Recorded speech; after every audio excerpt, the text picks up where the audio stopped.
After 23 years in the military, most of them spent in places that don't show up on maps, I was done. Done with orders. Done with briefings.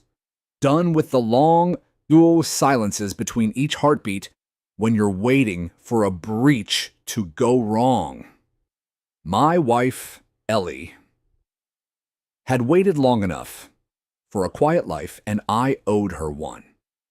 So we bought a house tucked away in a quiet cul-de-sac on the outskirts of Pinebrook Estates, a picture-perfect neighborhood with white fences, matching mailboxes, and more smiles than seemed statistically likely. It was the kind of place that made people say things like charming and wholesome, and for a while, I believed it. After Afghanistan Fallujah, and 5 years training Special Forces recruits at Fort Bragg, I didn't think anything suburban could faze me. I was wrong. The house itself was beautiful. Ellie fell in love the second she stepped onto the wide, wraparound porch. It had a small garden, an oak tree she could hang wind chimes from, and a backyard that backed up to a nature reserve. I loved the silence of it. No hum of choppers, no barking orders, just birds and the distant sound of lawn sprinklers. We moved in during the early spring. Neighbors waved as we unloaded boxes. The guy 2 houses down offered to lend me his power washer before even asking my name. Kids rode scooters in the street without looking up. There were gnomes in every third lawn, as if placed by some unspoken suburban covenant. Then came the welcome packet. It was thick, at least an inch. Welcome to the Pinebrook Estates Homeowners Association. The cover read in embossed gold lettering. Inside were pages of rules, guidelines, diagrams, and color swatches. I remember thumbing through it while Ellie read it aloud at the kitchen island, her voice equal parts amused and concerned. Garbage bins must be kept out of public view at all times. No unapproved flags or signage may be displayed outside. All exterior home modifications must be pre-approved by the Architectural Committee. I chuckled. Looks like the Marines had fewer rules. Ellie raised an eyebrow. You ever get fined for putting up a wind chime? I shook my head. Not unless it was rigged with tripwire. We brushed it off. At the time, it felt silly, like a parody of itself. We had no idea how seriously some people took that rulebook, or how far they'd go to enforce it. Our first real interaction with the HOA came 3 weeks later. Ellie planted a row of lavender bushes along the walkway and installed a small flag holder by the mailbox. She chose a flag that meant something to us, a navy blue field with a white eagle symbol of the 101st Airborne. Nothing political. No slogans, just heritage. The letter arrived 2 days later. Violation notice, unauthorized flag display. Remove immediately or face escalating fines. It was signed in bold black ink, Karen Aldridge, president of the Pinebrook HOA. I assumed it was a mistake. Maybe some intern typed it up. I called the number listed and left a message, polite but direct, explaining the flag was military insignia, not an ad, not a statement, just a tribute. No one called back. 2 days later, Ellie found the flag on the ground.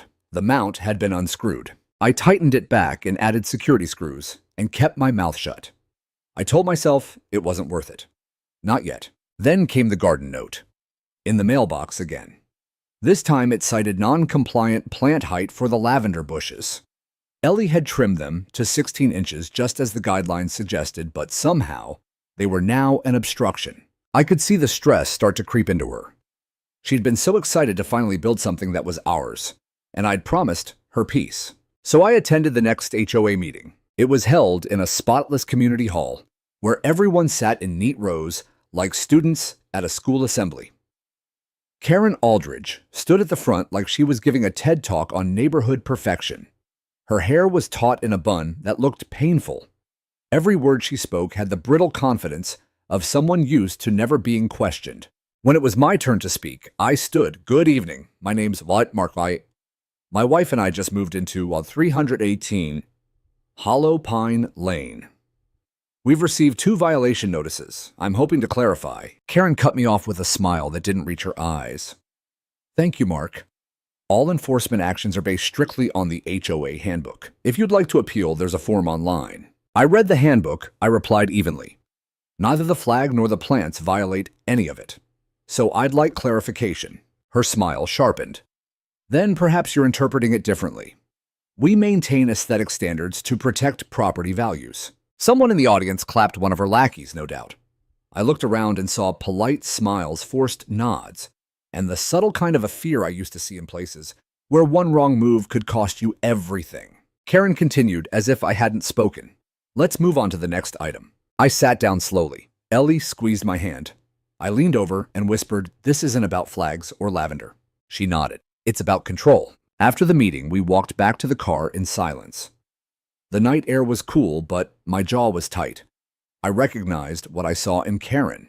Not leadership, not community care. It was command lust. The kind I'd only ever seen in corrupt officers or foreign warlords. The kind that gets worse when you ignore it. But I wasn't ready for war. Not yet. I still believed this place could be home.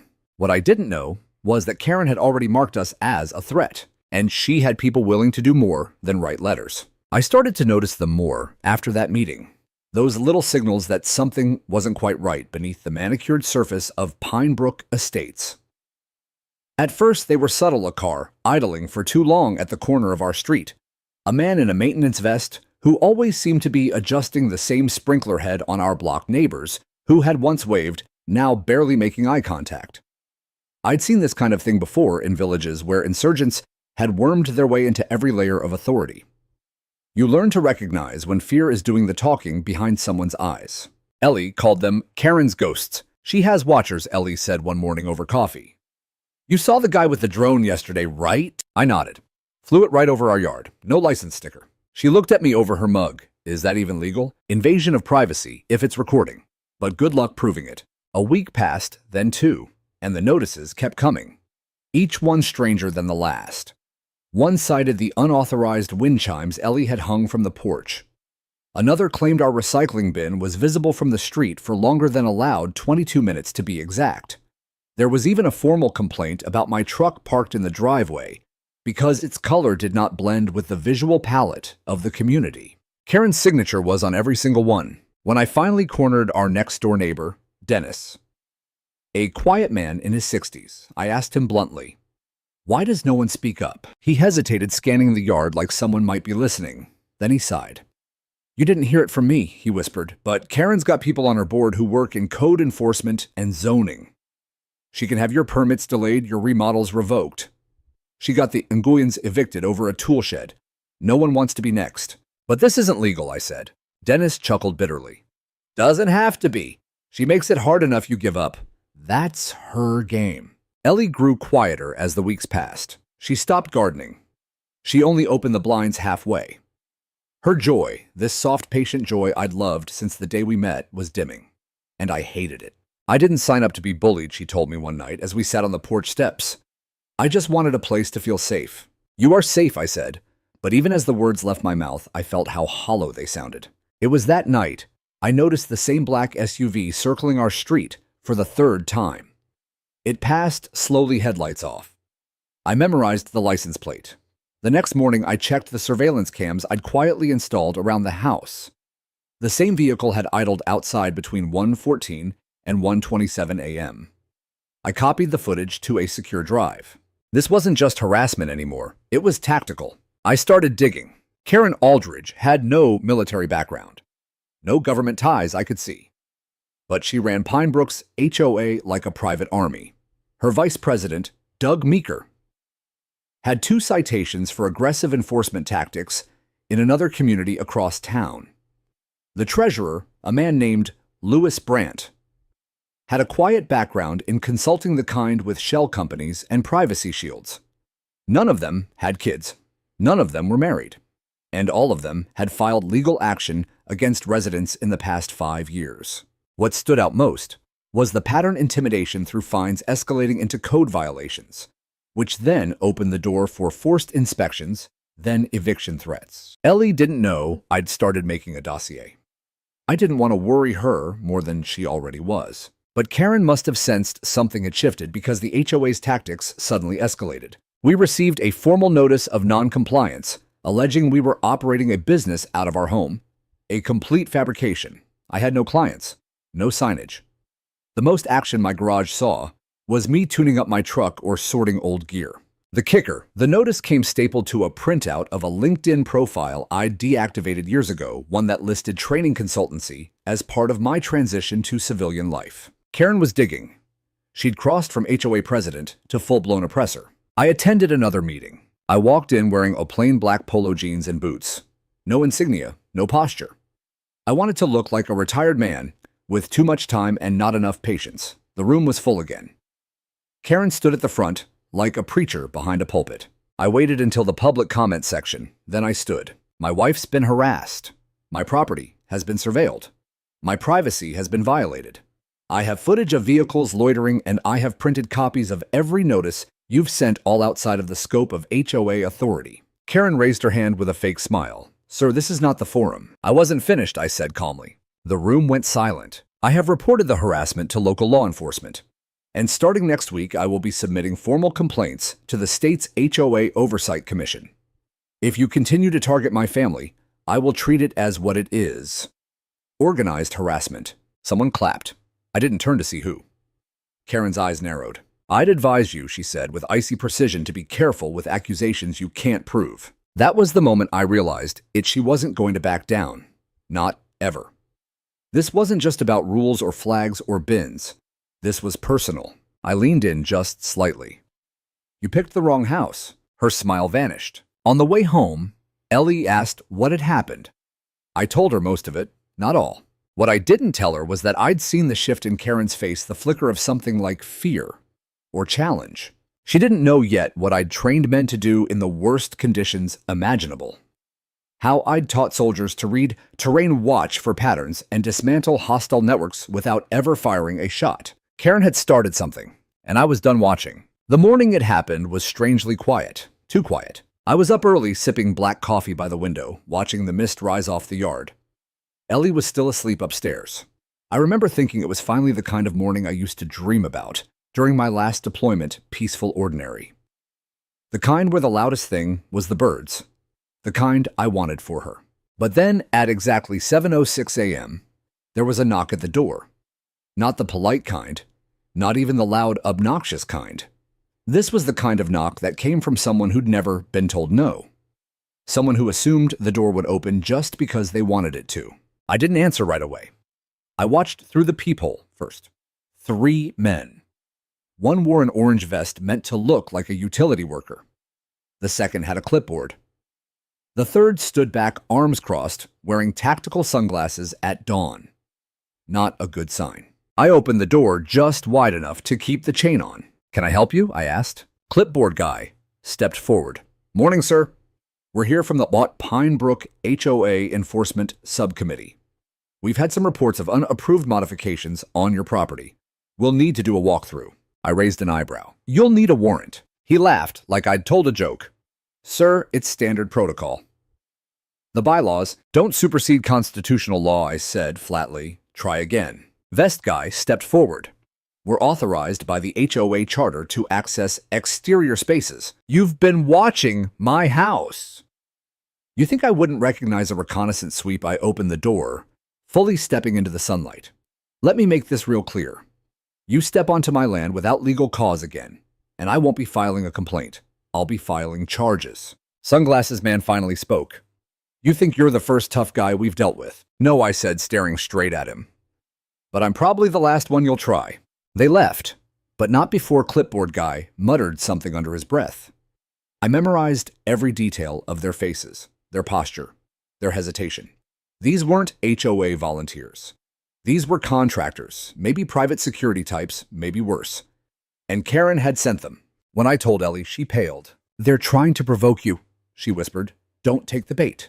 But this wasn't bait, this was escalation. That afternoon, we found a notice pinned to our front door with a thumbtack, not even in an envelope, notice of non-compliance, escalation, failure to cooperate with HOA inspection. It included a fine, $750, due in 10 days, threat of lien attached. That's when I called my old friend, Peter Jennings. Pete and I went through Ranger School together. He'd left the service to become an attorney, now a partner in a firm that specialized in HOA abuse cases. We hadn't spoken in over a year. But when he picked up and I told him the headline HOA thugs tried to enter my property, attacked my wife's rights. He didn't hesitate. Send me everything, he said. All the letters, footage, recordings. I'll start digging into their tax status and enforcement clauses. While Pete worked on the legal side, I got busy on the tactical one. I set up a perimeter of hidden trail cameras, high-resolution night vision motion activated. I dug out my old field notebook and began logging every incident date, time, names, photos, license plates. It was what we used to call an observation ledger, a methodical dismantling of enemy routines. Meanwhile, Karen seemed to sense the resistance. She showed up at our door the next day. She didn't knock this time. She stood there, arms folded, flanked by two new HOA officers, both in black polos, with embroidered badges that didn't belong to any government agency. Ellie opened the door before I could stop her. Mrs. Aldridge, Ellie said, her voice calm but brittle. We've asked for no unannounced visits. Karen smiled, fake and wide. Oh, this isn't a visit. It's a courtesy. We've noticed a growing pattern of hostility. We'd prefer to resolve this neighbor to neighbor. I stepped in behind Ellie. You mean you'd prefer not to face legal action? Karen tilted her head. Mr. Callahan, no one here wants to escalate. You already have, I said. Your people have trespassed, intimidated, filed false claims. What you're doing is racketeering under federal law. She blinked just once, but it was enough. I'm not afraid of playground threats, she said. You think because you've got a military record you can intimidate the board? I smiled for the first time. I don't need to intimidate anyone. I just know how to finish what you start. Her eyes darkened. Be careful who you threaten. Be careful who you provoke, I replied. She left in silence, but I knew it wasn't over. She challenged me in my own home in front of my wife. That was the last warning shot. That night, I double-checked the cameras and backed up all footage. I reviewed HOA meeting transcripts. Yes, I'd started recording those too, and filed a formal complaint with the County Code Enforcement Office. Pete confirmed they had enough for an initial cease and desist letter. But I wasn't just playing defense anymore. I started preparing for the next move because I had a feeling Karen was planning something that went beyond notices and fines, something she'd regret. And I knew I wouldn't be the one caught off guard. I didn't sleep much that week. Neither did Ellie. It wasn't just the stress, it was the sense of something pressing against the edge of our lives. Something that didn't belong in a peaceful suburb, but had wormed its way in and now watched us from every blind spot. The silence of the neighborhood had shifted. It no longer felt serene. It felt staged, too still, like a trap waiting for movement. At 2:13 a.m. one night, the security cameras sent a motion alert to my phone. Two figures, both wearing dark clothing and gloves, approached the rear fence line. One of them pointed to the camera above the garage, then pulled something from his jacket, what looked like a laser pointer. The image jittered, blurred briefly, and then cleared. They didn't disable the camera. They just tested if we'd react. I didn't. I watched them. They stayed for 4 minutes, scanning, measuring. One of them pointed to a corner of our backyard, the old tool shed. Then they left the same way they came, slipping through the hedge behind the Aldridge property. I downloaded the footage and sent it to Pete with the message, "They're getting bolder." He called me the next morning. "Mark, this isn't standard HOA intimidation. This is targeted harassment, surveillance, trespassing, possibly even conspiracy. If these guys are acting under Karen's direction, and we can prove it, you've got a civil suit and a criminal complaint." "I'm not looking for a lawsuit," I said. "I'm looking to end it." Pete paused. "Then document everything. No confrontations, no escalation. Let them hang themselves." He didn't know me as well as he thought. I'd spent decades training men not to wait for permission when the threat became real. And this was real. That weekend, Ellie went to visit her sister in Atlanta. I told her she needed the break. She didn't argue.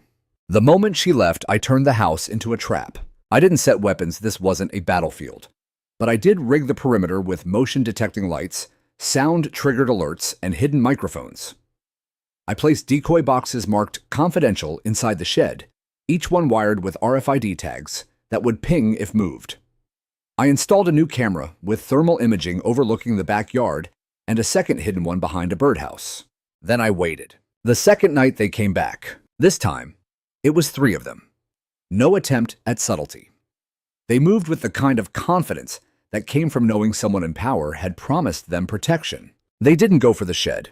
They circled the house. At 3:22 a.m., the front porch light clicked on automatically. One man ducked. Another waved toward the camera and flipped it off with both hands. The third pulled something from his pocket, a small canister, and sprayed it across the porch steps. I couldn't make out the contents right away, but I'd recognize that oily sheen anywhere. Paint remover. They were defacing our home. I called the non-emergency police line and reported trespassers. The dispatcher said an officer would respond when available. They never came. The next morning, I found a strip of porch wood warped and blistered from the chemical. Ellie's wind chimes were gone, torn off, left in pieces in the hydrangeas. That was when something cold inside me hardened. I filed a report with county police anyway, photographs, camera, footage, timestamps. But I also made 3 flash drives of the footage and dropped them off at 3 different places: Pete's office, a friend who worked at the sheriff's department, and a safety deposit box I hadn't used in years. I knew what Karen was doing. She was hoping to scare us out, break us psychologically. But what she didn't know was that I'd spent too many years in places where fear was a currency. I knew how to stop paying. 2 days later, I spotted a white van with tinted windows parked across from our house. No plates, no markings. It didn't move for 6 hours. I walked right up to it with a thermos of coffee, knocked on the glass, and waited. The window rolled down 2 inches. A young man with buzzed hair and mirrored glasses peered out. "You lost?" I asked. He didn't answer. I smiled. "Next time, tell Karen she might want to send someone who knows how to blend in. This is amateur hour." He rolled the window back up. I walked away, but I took a photo of the VIN etched into the windshield corner before I did. That night, someone left an envelope taped to our door. No return address. Inside were 3 sheets of paper. One was a printed photograph Ellie at the farmer's market 2 weeks prior, smiling at a vendor. The second was a blown-up Google Maps satellite view of our house with red ink circles around the garage and backyard shed. The third was a typed message, all caps. "Some people don't belong in this neighborhood. Leave before it gets worse." No signature, no HOA letterhead this time. This wasn't official HOA business. This was something else. I sat at the kitchen table with the pages spread out before me. I didn't flinch. I didn't rage. I just felt a slow, precise clarity settle over me, the same kind I used to feel when a mission's objective became crystal clear. I wasn't dealing with neighborhood politics anymore. I was facing an organized intimidation campaign run by a woman so drunk on power she was willing to hire shadows to do her dirty work. And I was done being reactive. That night, I dusted off my old field bag. It still smelled like canvas and adrenaline.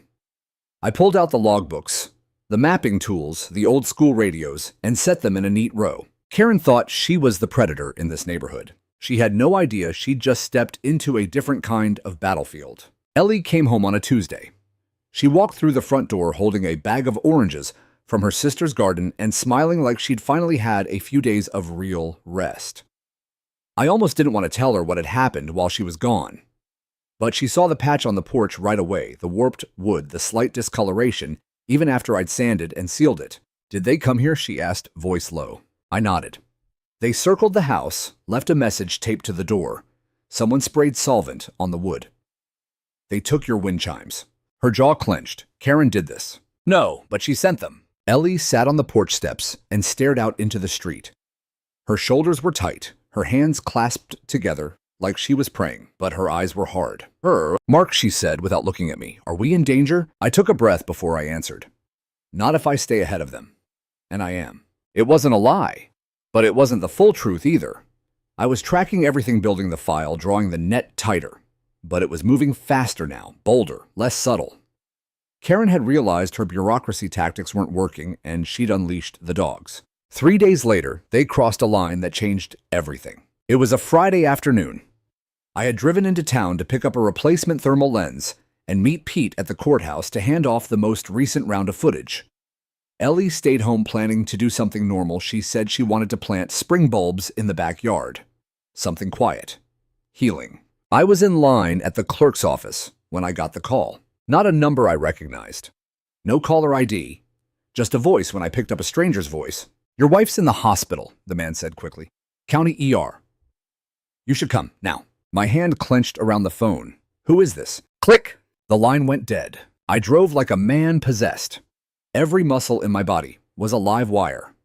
I had survived firefights, IEDs, and raids in cities where the only rule was chaos. But nothing, not even the sound of mortar shells, hit me like those words had. Your wife's in the hospital. I found her in a room with bright white lights and a slow beeping monitor. She had a bandage across her cheek, bruises blooming on her arms like spreading shadows, and a nurse hovering nearby trying to coax her to drink water. When she saw me, she burst into tears. I was in the yard, she whispered between sobs. I saw them coming down the side gate. I thought maybe they were lost or from the HOA again. I told them to leave. One of them shoved me. The other grabbed my phone. When I tried to call you, I tried. My blood felt like fire under my skin. I sat beside her and gently held her hand. You did everything right. Everything. She cried harder. The nurse told me she had been brought in by an anonymous 911 call. Said the caller refused to leave a name. Ellie was found conscious, but disoriented, curled up near the back fence. The police came eventually. I gave them a calm, precise report.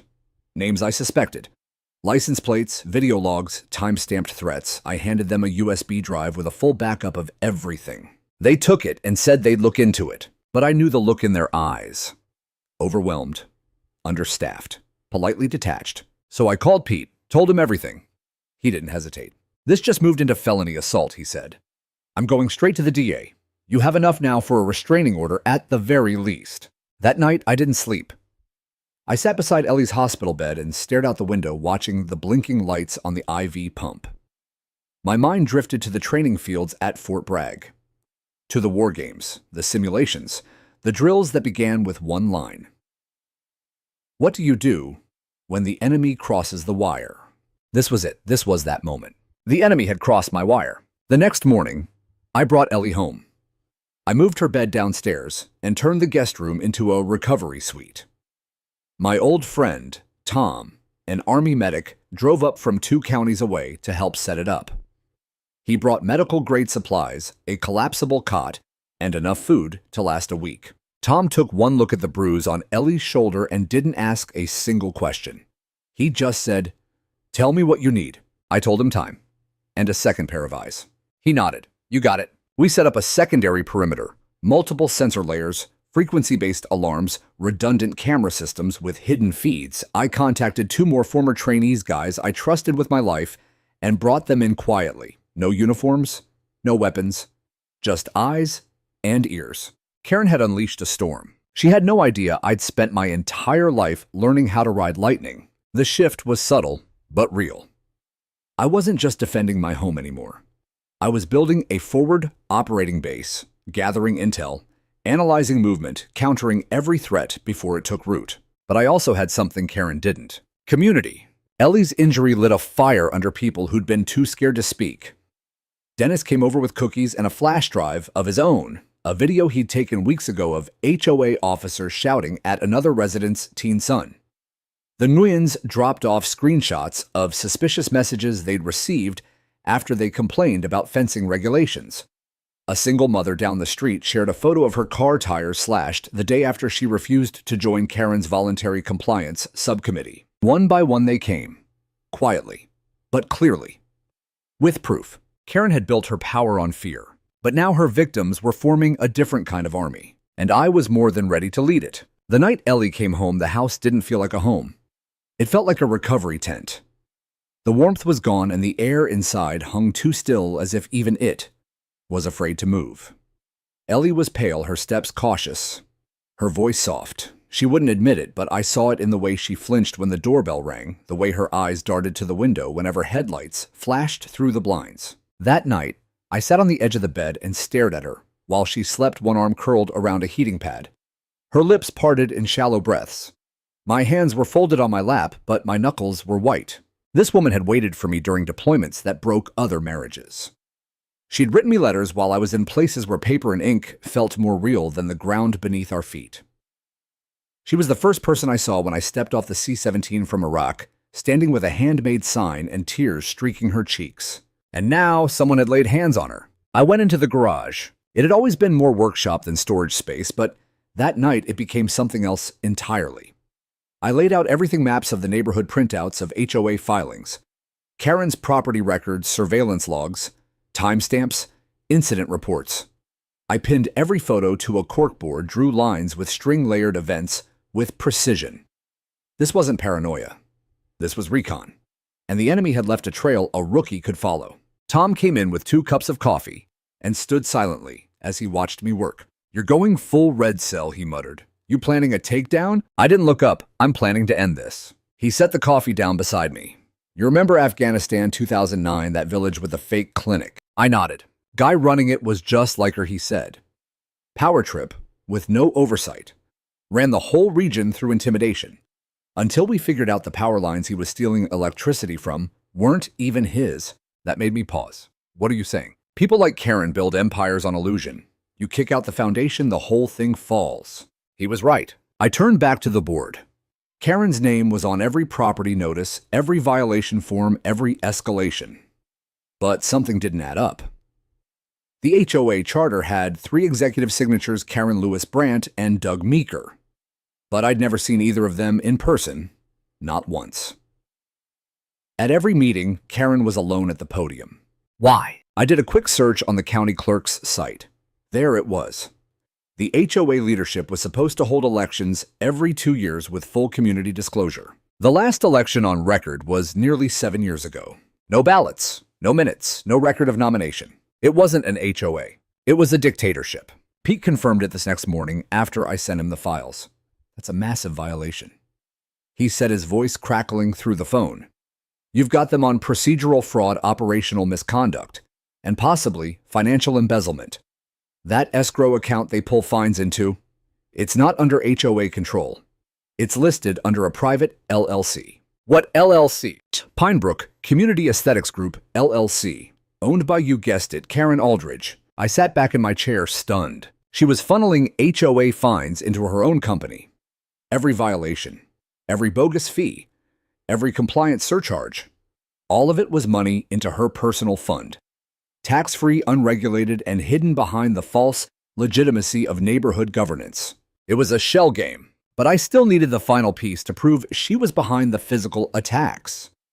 That she'd hired those men given the orders, or at least signed off. So I baited her. The next HOA meeting was scheduled for the following Tuesday. I submitted a formal request to speak on record, citing community-wide safety concerns. I knew she couldn't refuse. It would look suspicious.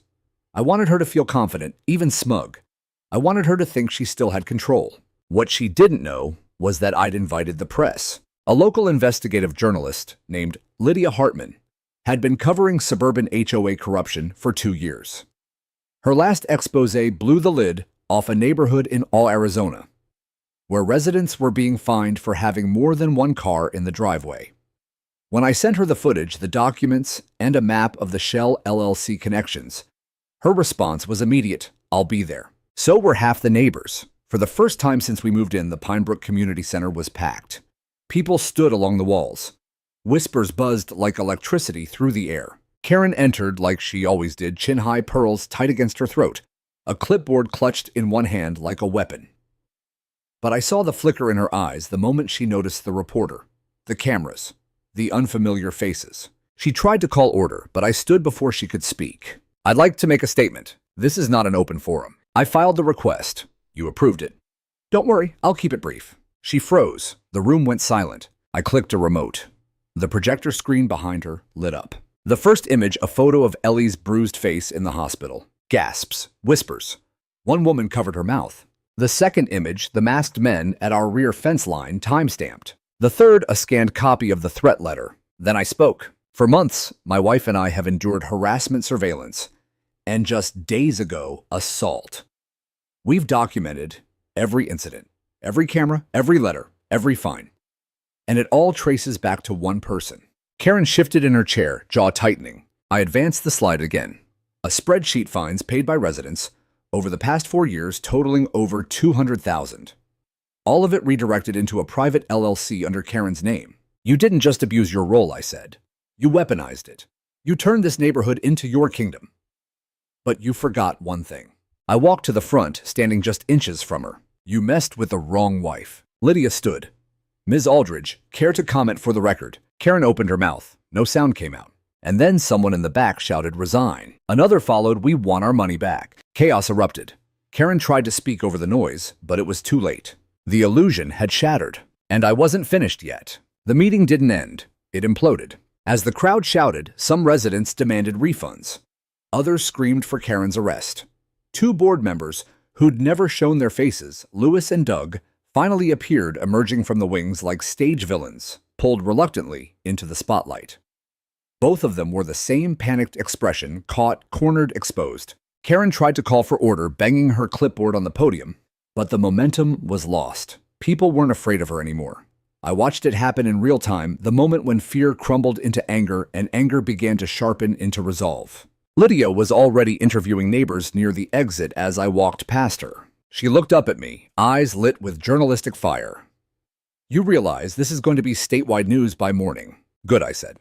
"They need to know who she really is." Ellie was waiting for me at home, seated with Tom and one of our neighbors, Miriam, a retired teacher who'd brought over fresh soup and a folder full of old HOA meeting minutes she'd saved just in case. "You were right," she said quietly. "They were waiting for someone to go first." I nodded. "They're not waiting anymore." I spent the next 48 hours assembling what I called the counter-strike packet. It wasn't violent. It wasn't revenge. It was pure clinical exposure, something I'd learned in covert fieldwork when a corrupt actor hides behind bureaucracy. You don't attack their face, you remove their mask. The packet included a compiled timeline of every HOA interaction Ellie and I had endured. Surveillance footage meticulously labeled and with incident summaries. Financial documents from Pete showing Karen's fake LLC, including tax filings, routing numbers, and how resident fines were misdirected. A list of names, neighbors who had come forward with their own stories, most willing to testify if needed. Legal codes from the state homeowner law book cross-referenced to each HOA violation and fraud. I sent the full digital version to Pete, the local DA Lydia, and a contact at the Yacht State Attorney General's office. Then I sent redacted versions to every single home in Pinebrook, printed and delivered by hand, with the help of Tom and 2 volunteers. The packet was titled simply, "What the HOA Doesn't Want You to Know." By the next morning, the cul-de-sac felt different. Garage doors opened earlier. Neighbors waved more freely. Kids played without looking over their shoulders. For the first time since we moved in, Pinebrook actually felt like a community, not a kingdom. Karen didn't respond. Not publicly. Not yet. But I knew she was watching. Her silence was her last weapon. And I wasn't going to give her time to sharpen it. I filed a petition for emergency board removal under our state's HOA reform statutes. Pete helped me draft it, and within hours of submission, it triggered a compliance review by the HOA's parent regulatory body. Their response was swift. An audit team would arrive in 3 days. That's when Karen struck back. Late that night, while Ellie slept peacefully for the first time in weeks, I received an alert from the driveway cam. I watched the footage unfold in real time. 2 men, faces covered, approached the house with a 5-gallon bucket. One poured its contents across our front porch motor oil by the smell, and the other raised a metal pipe toward the window before spotting the blinking red LED from the corner camera. They bolted, but they left behind what I needed most. A partial license plate, tire treads in the soft soil, and their images, clear, high-definition, time-stamped, and undeniable. I called the police and gave them everything. To my surprise this time, they acted. I met Officer Ramirez at the station the next morning. He was young, but sharp. When I showed him the footage and evidence trail, he nodded slowly. "This matches a report from 2 months ago in Oakwood Glen," he said. "Similar HOA harassment case. Same kind of enforcement goons. Different community, but same MO." I leaned forward. "You think Karen's network runs deeper?" Ramirez nodded. "Could be. We're going to run the plates, see if we can connect them to any private security firms or shell companies. You've done most of the work already." I left the station with something I hadn't felt in months: momentum. Back at home, neighbors gathered on our lawn. Dennis, Miriam, the Nuns, a young couple named Taylor, and Jen. They brought more evidence, photos, emails, text messages. It was like a dam had broken and truth poured out from every direction. That evening, Lydia released her article online. Asra, the Queen of Pinebrook. How one HOA president turned a neighborhood into her empire. Within an hour, the community forum exploded. Hundreds of comments. People from other neighborhoods sharing similar stories. Some even recognized the men from the camera footage. Karen was no longer just a local tyrant. She was a statewide scandal. By the next day, 3 things happened. 1. A temporary injunction was filed against Karen and her board, freezing all HOA activities until the audit concluded. 2. 2 of the men from the attack video were arrested.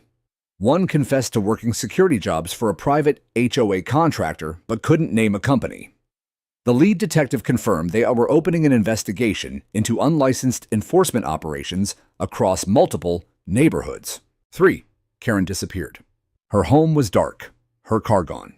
Mail piled up on her porch. No one had seen her since the article went live. Part of me wondered if she'd fled.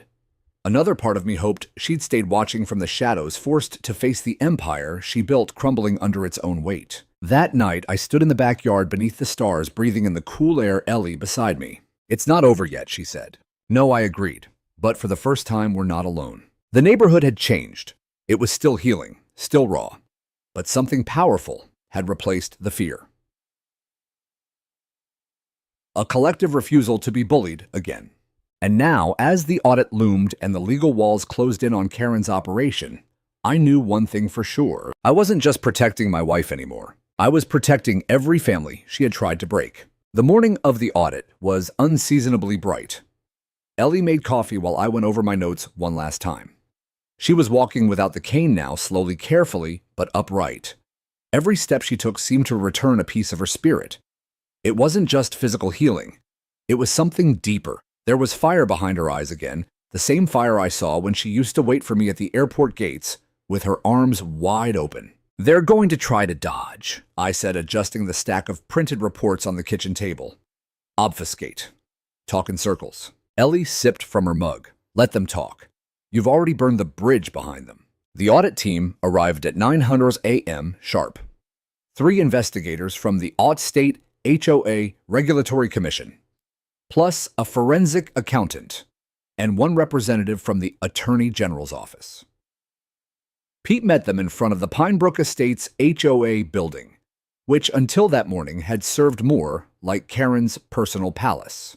Karen, however, wasn't there. The building's doors were locked. No one from the board showed up. The audit team broke protocol. With a warrant signed the night before, they called a locksmith and gained entry by 9:47 a.m. What they found inside unraveled whatever thread Karen had left holding her illusion together. Boxes of records, many marked archive, but filled with blank or duplicated pages. A drawer in Karen's office labeled disputes, crammed with dozens of complaint letters that were never acknowledged, each bearing notes in the margins in thick red pen. Push back, delay, threaten, lean. But the real find was in the storage closet. A desktop computer still powered on, logged into a spreadsheet titled Priority Residents. It was a list, names, addresses, comments like "silent for now, husband week, will crack soon," and Ellie's name underlined. Next to it, neutralize, watch husband, dangerous. The moment the investigator read that aloud to me, something changed in the room. The accountant stopped typing. Pete lowered his voice. That alone is enough to implicate intent. But there was more. A second document buried in an encrypted folder on Karen's desktop revealed internal communications between her and an LLC called Enforcecom Solutions, a shell contractor group registered in Delaware, with operations scattered across multiple HOA communities. The language was clear. Proceed with passive intimidation. Limit visibility of official HOA involvement. Maintain pressure on high-risk properties. Karen hadn't just turned Pinebrook into a surveillance zone, she had subcontracted enforcement. Paid goons. A private militia in polos and fake badges. I felt sick. Not just because of what she'd done to us, but because of how many others she'd likely done it to before. The news broke that afternoon. Lydia had embedded with the audit team and streamed a live update from her car outside the HOA building. The headlines spread like wildfire. Says state cracks down on rogue HOA, illegal enforcement network uncovered. Binkrie's former Special Forces trainer exposes neighborhood crime syndicate. I received over 40 emails that day.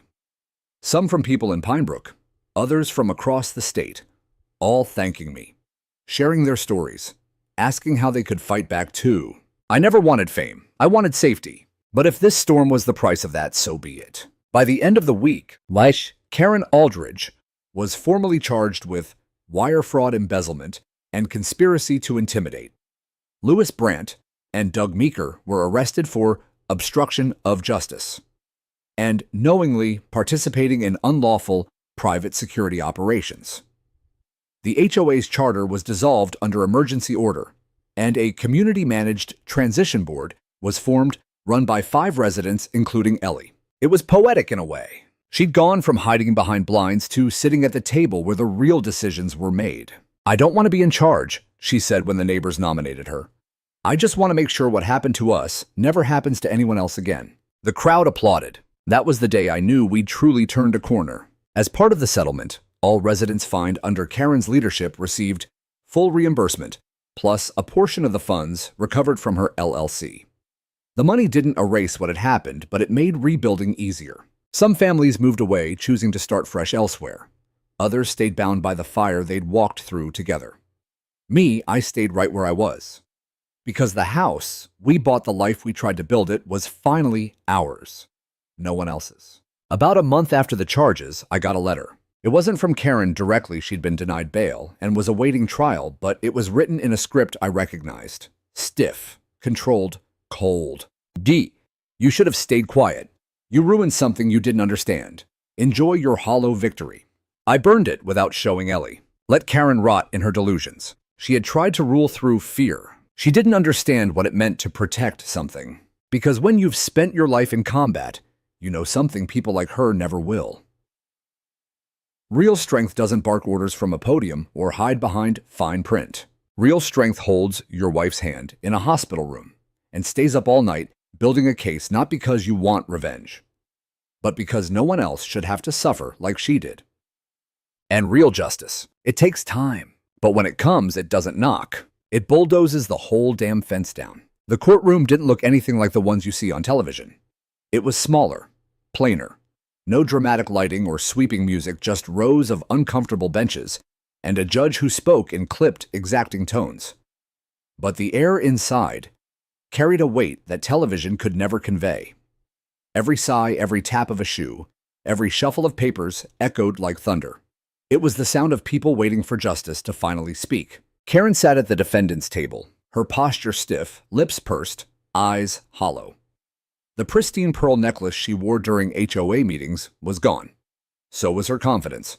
What remained was a hollowed-out version of the woman who once ruled a neighborhood with a clipboard and a smirk. Next to her sat 2 attorneys, both dressed sharply, both avoiding her gaze, as if she were a contagion they'd contracted by accident. I sat behind the prosecution's table, not as a witness yet, but as a husband. Ellie sat beside me, still healing her left arm, resting in a soft sling from nerve damage that might never fully repair. The bruises had faded, but what they left behind would never wash away. The courtroom filled with Pine Brook residents, people who once feared Karen, now staring at her with a mix of fury and quiet triumph. Dennis, Miriam, the Nguyen's. Even Taylor and Jen, who had just had their first baby the week before.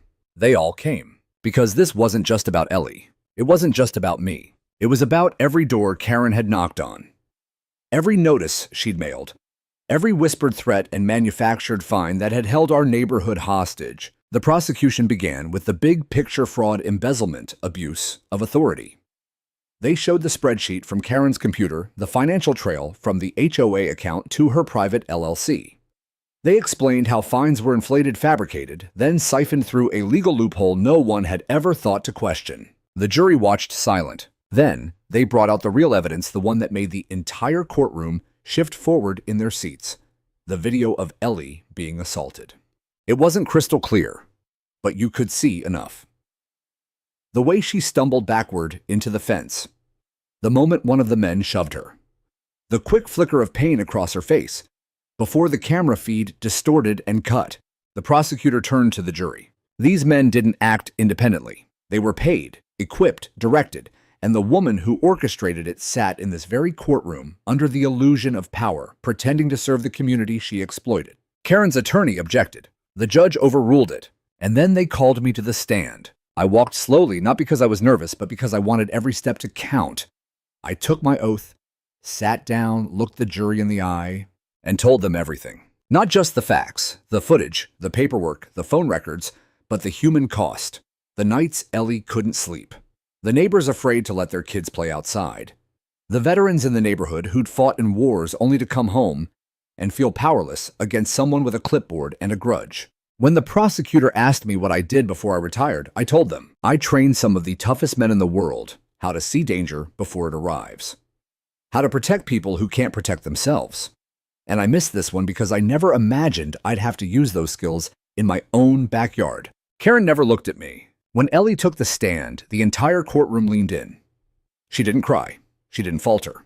She told them how the HOA first approached with smiles, then with warnings, and finally with violence. She said one sentence that hung in the air long after she stepped down. I didn't survive all those years waiting for Mark to come home just to be broken by someone like her. There was no rebuttal strong enough to counter that. The defense tried, claimed Karen never sanctioned violence, that the men were rogue hires, that she was misled by contractors, that she was unaware of financial mismanagement. But the jury wasn't buying it. Neither was the judge. After a 4-day trial, the verdict came swiftly. Guilty. On 6 counts: fraud, conspiracy, wire transfers for unlawful gain, harassment, falsifying public records, and incitement to intimidation. Karen was sentenced to 8 years in state prison with no chance of early release for the first 5. The judge called her actions a betrayal of trust so complete that it shattered the fabric of a neighborhood. Lewis and Doug each received 3 years for their roles in the scheme, and additional fines for obstruction. Enforcecom Solutions. The shadowy enforcement contractor was under federal investigation within the month. After the trial, people clapped outside the courthouse. Not wild cheers, just polite, quiet clapping. The kind that comes not from victory, but from relief. Pete put a hand on my shoulder and said, "You didn't just win, Mark. You changed something." And maybe he was right. But for me, it wasn't about changing the system. It was about Ellie. I walked her down the courthouse steps, sunlight hitting her auburn hair just right. And for the first time in months, I saw her smile without forcing it. We got home just before sunset. The wind chimes were back on the porch, brand new, but with the same tone. I had found a replacement the week before and hung them in secret. When she heard them ring, she stopped, and she cried, softly, fully. The kind of cry that doesn't come from fear or pain anymore, but from the weight of it finally leaving your chest. I held her. We said nothing. We didn't need to. The house was quiet again. But this time, the silence didn't feel dangerous. It felt like home. In the weeks following the trial, Pinebrook Estates transformed. The white fences still stood. The children still played on their scooters, and the lawns remained neatly trimmed. But the fear that once shadowed every perfectly pruned bush, every overly polite wave, had dissolved. People spoke freely now at the mailbox in the park, even on the old HOA message board that had been converted into a community forum, no longer moderated by threats of fines and veiled warnings. Ellie and I spent our mornings on the porch again. She loved watching the sunrise, sipping coffee, as the sky melted from indigo to gold. Her recovery wasn't linear. Some days were harder than others. But the bruises had faded, and with each passing hour, she reclaimed pieces of herself that Karen had tried to take. I started gardening with her. Me, the guy who used to train special ops teams to breach compounds in the dead of night, now standing knee-deep in soil, pulling weeds and planting wildflowers. And for the first time in decades, I didn't feel like I had to be on alert. Not because I'd stopped being vigilant, but because I had helped make this place safe again. Not just for us, for everyone. The temporary HOA board became permanent by unanimous vote. Ellie was officially elected president. She tried to decline, but the neighborhood wouldn't let her. Not after what she'd endured. Not after the quiet strength she'd shown. "We trust her," Miriam said, because she never asked us to fear her. Under Ellie's leadership, the HOA bylaws were rewritten from the ground up. No more vague aesthetic standards. No more arbitrary fines. Every rule required a 2/3 majority. Every decision had to be public and transparent. And perhaps, most importantly, no board member could serve more than 2 consecutive terms. One Saturday, the new board hosted a neighborhood BBQ in the park, the same park Karen once threatened to lock down after someone brought an unapproved bench cushion. This time, the benches were covered in quilts, the grass dotted with coolers and kids and dogs chasing tennis balls. Laughter rang through the air without hesitation. I manned the grill. Tom stood beside me flipping burgers like it was a military op, calling out each one by doneness, like radio code. Medium rare, 2 o'clock, one crispy coming in hot. I hadn't seen him smile that wide since basic training. That afternoon, Ellie took the mic. She stood on a makeshift platform of 3 wooden crates and looked out over the crowd. I never wanted to lead anything, she began. And I never thought I'd be standing here after what this year has brought us. But I learned something. When you're quiet for too long, people think it means you're weak. But silence can be strength too. And when the time comes to speak to act, you do it not just for yourself, but for everyone who didn't know how. The crowd fell silent, not because of fear, but because her words wrapped around each of them like armor. She ended with a line that would echo around the community for weeks. We're not just neighbors now. We're witnesses, and that means we never forget. But we also never stop protecting each other. They gave her a standing ovation, and she deserved every second of it. Life moved forward. Karen remained in prison. She never apologized, never took responsibility, and eventually tried to file an appeal that was denied in under 10 minutes. Some said she never believed she'd get caught. Others thought she'd convinced herself it wasn't wrong at all. None of that mattered anymore. She was gone, and the scars she left behind were healing. One day, Ellie and I went for a walk through the backwoods trail behind our property. It was a cool autumn morning, leaves falling in slow spirals, the air rich with pine and quiet. As we turned the bend near the old stone wall, the one that used to mark the border between our yard and Karen's, we found something. A small wooden sign, hand-painted. No trespassing.